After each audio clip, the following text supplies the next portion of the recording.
Hello everyone, and welcome to my channel, Cooking for the Family. I'm Dyvonne, and today I'm going to share with y'all how I make my pasta e fagioli. It comes out really good, y'all. The family enjoys it. It is easy to make. I'm going to share with you step by step how to make it absolutely wonderful. Are you ready? Let's get started. So first what I'm going to do is I'm going to go ahead and get my vegetables all prepared. And in the description box below, I will have a list of all the ingredients you need to put together this wonderful pasta e fagioli. But what I'm going to do is I'm going to share with you how to take those lists of ingredients and put them together to make this wonderful family dish. And this is the size that I'm cutting up my carrots, about a half an inch thick, and I cut up 1 cup of carrots. You can also use, I'll use the baby carrots, but you can also use just regular carrots, and you would need about two regular carrots, regular sized carrots would be fine. And then I went on and I chopped up 2 celery ribs as well, and just about a dime size is how I like to chop my celery ribs. Next, I'm going to chop up my onion, and I'm using a yellow onion, and I'm going to make my pieces not too big that I'm chopping up, about that dime to no more than a nickel size. Now, pasta e fagioli is basically a pasta and bean dish with vegetables and some meat, and I'm going to be using some Italian sausage, but you can also use a pound of ground beef, like lean ground beef. You can use a pound of lean ground beef if you don't have any Italian sausage. I'm going to go ahead and mince up my garlic, and I'm using 4 cloves of garlic. Now, if your garlic is on the large size, you can just use 3, and if they're kind of more on that small size of garlic, you can definitely use 5. I have 1 pound of Italian sausage, and I'm removing the casing because it's going to be easier to break up into my pot, as well as just going to be easier to eat if the sausage doesn't have any casings on it. And I had mentioned that you can use ground beef in substitution of using the Italian sausage, but you can also use ground turkey if you prefer. And likewise, if you want to leave the meat out and make it a vegetarian dish, you can do that as well if you prefer. And then if you want to do that, you would just need to put a little extra olive oil when you're sauteing your vegetables. So in my pot, I went ahead and I put in my Italian sausage. So I've taken the cases off, and this is 1 pound of Italian sausage that I'm using. And I'm using the package that it just says just Italian sausage, or it might say sweet Italian sausage, but these are not the spicy ones. I'm not using the spicy Italian sausage, just the regular ones. And in the store, if you see the package and it says sweet Italian sausage, the Italian sausage aren't sweet like sugar sweet. It's just that they're not hot or they're not spicy.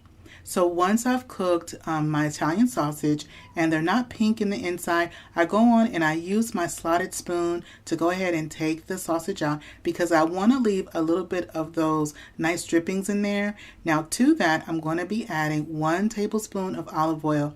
Now once my olive oil is in my pot, I'm going to add the vegetables in that we had chopped up. So we've got the onion, our carrots, and we have our celery. We add them all in there, and I have my flame. My flame is on a medium heat, and so we're going to have a nice medium heat, and we're not trying to brown our onion or our vegetables at all. We just want to saute them just to kind of release some of their really nice flavor, and also our onions are going to become a nice translucent, and so that's what we're looking for. And so with the pasta e fagioli, when I have done this and I've made this dish, the best thing is that you're building up the flavors step by step, and that's what makes it taste so good, because it's a simple dish with simple ingredients, but really what makes it good is that you start little at a time and you're building up your flavors. So once my vegetables have become soft, and they're not totally soft, but they've become soft, and the onion is translucent, then I add my garlic in. You don't want to add the garlic in too quickly because garlic only takes about 30 seconds to a minute just to kind of saute a bit. Then once my vegetables are at this point, I add in my spices of this is thyme and this is oregano, and I'm also going to add in my basil. So I added in 1 teaspoon of dried oregano, and I added in 3/4 of a teaspoon of dried thyme, and I just added in 1 teaspoon of basil. Then I'm going to saute the spices that I just added in with the vegetables because that's going to really release a lot of their wonderful flavor into our pot. It's going to release their aroma and their essence, and it's really great. So you definitely want to do it like that. Then once I do that, then I go ahead and I add in my chicken stock. You can use either chicken stock or chicken broth. Either one of those. You can also use a low sodium chicken broth or chicken stock if you prefer. And that was 5 cups of my chicken stock that I added. I go ahead, stir my pot. I'm going to put the top on my pot. I'm going to bring it to a boil. And then when it comes to a boil, then we're going to be adding our pasta. So our pot has come to a boil. Everything is looking good. It is really starting to smell so good in the kitchen. I'm going to go ahead now, give my pot a quick stir, and I'm going to add 1 cup of dry Ditalini pasta. If you don't have the Ditalini pasta, which is like the small little circle ones, you can also use macaroni pasta, the elbow macaroni, and you want to use the small elbow macaroni pastas. And we just need 1 cup. 1 cup of dry pasta is going to go a long way. And so in that box, I'll be able to make a few times this pasta e fagioli. And I can also use the box of pasta if I want to make a chicken and pasta or different dishes. And so we just need the 1 cup. I let it go ahead and boil just until it's al dente. You don't want to overcook the pasta. So you want to be mindful of that because we still have to add a few more ingredients to our pot. And in our hot broth, the pasta will continue to expand. So you don't want to overcook it. Now I'm going to add 1 can of diced tomatoes.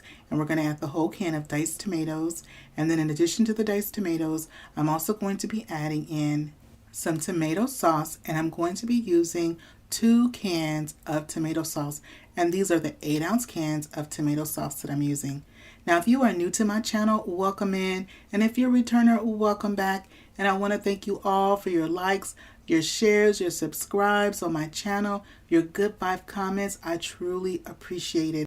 If you have not subscribed to my channel yet and are enjoying the content, please consider subscribing and become one of my awesome subscribers. Now, once I empty the 2 8-ounce cans of tomato sauce into my pot, I put a little bit of water, about a couple tablespoons in each can. I just swish it around so that way I can get all of the essence of the rest of the tomato sauce out of the can. And now it's time to add our meat back into our pot. So whether you're using Italian sausage like I'm using, or your ground turkey, or if you're using ground beef, we want the flavors to start to simmer all together in the pot. I'm going to put the top on my pot, and we're going to bring our pasta fagioli back up to a nice boil, and that's going to take about 10 minutes, about 10 to 12 minutes.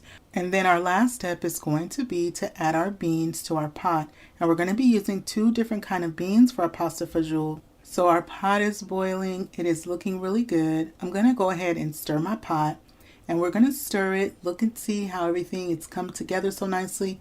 And this is also what I was talking about earlier about not to overcook your pasta initially because it will continue to be simmering with everything else. And so I put in 1 can of cannellini beans. You can also use northern beans as well. And then I'm also putting in 1 can of light red kidney beans. You can also use dark red kidney beans if you'd like. And also both of the cans of beans, I drain them before I add them to the pot. So we don't want any of the liquid from our cans of beans. We just want the beans. And so once I've integrated the beans with everything else in the pot, I'm going to add 1 more cup of the chicken stock. This is optional. I used initially, we did 5 cups. Now you can use 5 cups just like I did, or you can add the 6th cup if you want a little bit more liquid. And I wanted a little bit more liquid, so that's 6 cups. Sometimes I add it, sometimes I don't, just kind of depends. But I decided to add 1 more cup to make it a total of 6 cups of chicken stock that I put into my pot. Now I'm going to go ahead, I'm going to top our pot, and I'm going to just let it simmer for about 7 minutes more or so, just to make sure everything is nice, meld together, and it's just looking good. And so this is what our pasta fagioli is looking like. It is looking good. It is smelling good. Now at this point, if you want to put some crushed red pepper to your taste, you want to go ahead and just add any additional seasoning if you want. I'm going to taste it to see how we are for seasoning. But the Italian sausage, if you're using Italian sausage like I am, it is full of wonderful flavor. And so I found that I really don't need to add much additional seasoning after that. So I'm going to go ahead and taste it. The seasoning is right on. The Italian sausage has a lot of already flavor to it. But if you're using ground beef or ground turkey, or you opted to just leave it vegetarian, you may need to add a little bit more seasoning. Well, this is our pasta fagioli. I've got some crusty bread baking in the oven to go perfect with this. I've also made a nice Caesar salad that I have chilling in the refrigerator, so I'm going to add some Caesar salad on the side. This bite's for you. Go ahead and take your bite. I'm going to go ahead and take my bite and see how we did. The broth is so rich. It came out so good, y'all. And what's best of all is that if you like a little Parmesan cheese, you can definitely go ahead and sprinkle some Parmesan cheese on top. And this also freezes so well. So if you need to go ahead and freeze some and eat some for now, you can do that. Well, I thank you for spending time with me today in my kitchen. If you're not subscribed to my channel yet, go on and hit that subscribe button. It's free. If you like this video and appreciate the content, don't forget to show it some love. Give it a thumbs up and click share, and share this video with a friend or family. And remember, it's always good when Dyvonne is cooking for the family. I'll see you on the next one. Bye-bye, everybody.